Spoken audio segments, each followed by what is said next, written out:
Now this is a recognizable face from the poker boom. No matter what poker show you were watching in the glory days of poker, odds are this man, Eli Elezra, was on your screen. There's an ace for Eli.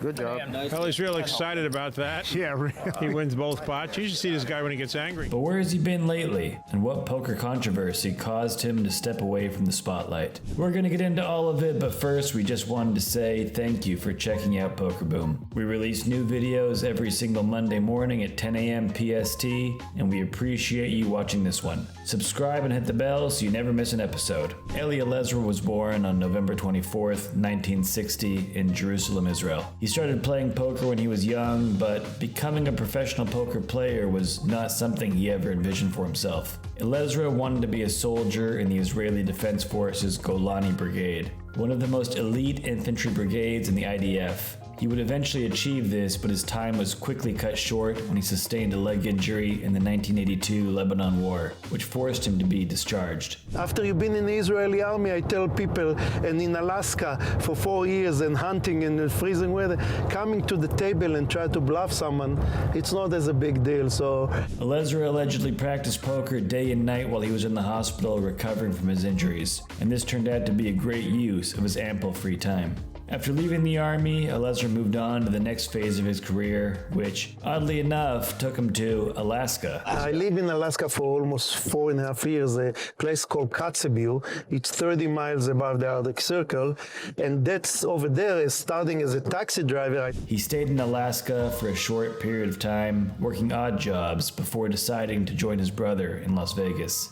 And this was Vegas in the 80s, and the money was there for the taking. The old days, we played 3,000, 6,000, 4,000 and 8,000, all the way up to 6,000 and 12,000. Elezra started a small business and very quickly began to make a substantial living. He turned this living into investments and in no time found himself a successful businessman with a lot of disposable income. And this disposable income, he decided, would be best used at the poker table. Elezra started taking poker more seriously, initially focusing on cash games. I realized that I can definitely play poker and make money on it. But then quickly moving on to tournaments. His first World Series of Poker cash came in 1999 when he finished 7th in a $2,500 limit Omaha event. He would go on to make waves in the world of poker with over 70 notable finishes in various WSOP events, including Omaha, Hold'em, and Draw. 3 of your bracelets are in variants of stud. Is stud now your absolute best game?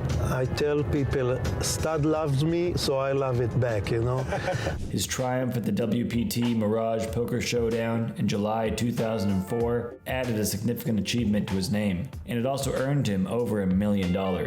A regular contender at the big game in Las Vegas, Elezra's skills at the table extended to television appearances, notably being a mainstay of the Poker Superstars Invitational Tournament and featuring prominently in seasons 1 to 6 of the GSN series High Stakes Poker, as well as Poker After Dark. I never in my wildest dream didn't believe that this is gonna make such an amazing series. Wow. That I would be so famous during this time. At the peak of his career, Elezra was a household name in the poker world, revered for his skillful play and his charismatic demeanor.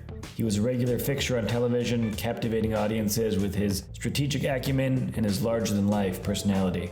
His crowning achievement came at the 2007 World Series of Poker, where he clinched his first bracelet in the World Championship 7-card stud high-low event, besting Scotty Wynn in a heads-up showdown. Prior to the tournament, Elezra made a bold wager with Barry Greenstein, staking $25,000 against 10-to-1 odds that he would secure a bracelet that year. So his victory not only secured him the coveted bracelet, but also earned him a hefty $250,000 payout, surpassing even the first place prize. As of the latest records, Elezra's cumulative earnings from live tournaments have surpassed the $5 million mark, with over $3 million attributed to his cashes at the WSOP alone. And this is where things start to get interesting. In 2019, Elezra released his autobiography, Poker Legend, which was retitled Pulling the Trigger when it was released in the US. I remember Mike said, I have ace queen, so he said, he called me Eli, would Eli Elezra pull the trigger? Would he do it? So Matan came up with the pulling the trigger. I called and I won the $1 million back then. The book goes into detail on his childhood, his time in the IDF, his poker career, and more. I believe that everybody that will read it will enjoy that because it's something different. It's different than any other poker book that you read out there. And it was during his publicity for the book that Elezra's sterling reputation started to take a turn for the worse. A storm brewed in the poker community as allegations surfaced against Elezra, accusing him of reneging on his debts. The whispers suggested that Elezra owed substantial sums to numerous individuals. Despite staunch denials, the accusations gained traction, spreading rapidly across the digital landscape. Even Sean Deeb added fuel to the fire, asserting that Elezra owed him money. According to Deeb, Elezra had borrowed money and initially made repayments, but abruptly stopped paying altogether. In a surprising turn, Elezra claimed he was owed approximately $2 million himself, though he opted not to disclose details publicly. In his views, financial arrangements between players were private matters beyond public scrutiny. In a post, he stated, "When a poker player decides to lend another poker player money, they do so with the inherent risk that it might not be paid back. At no time when I borrowed money did I ever make a promise to pay loans back the next day. During the full tilt days, money flowed like water,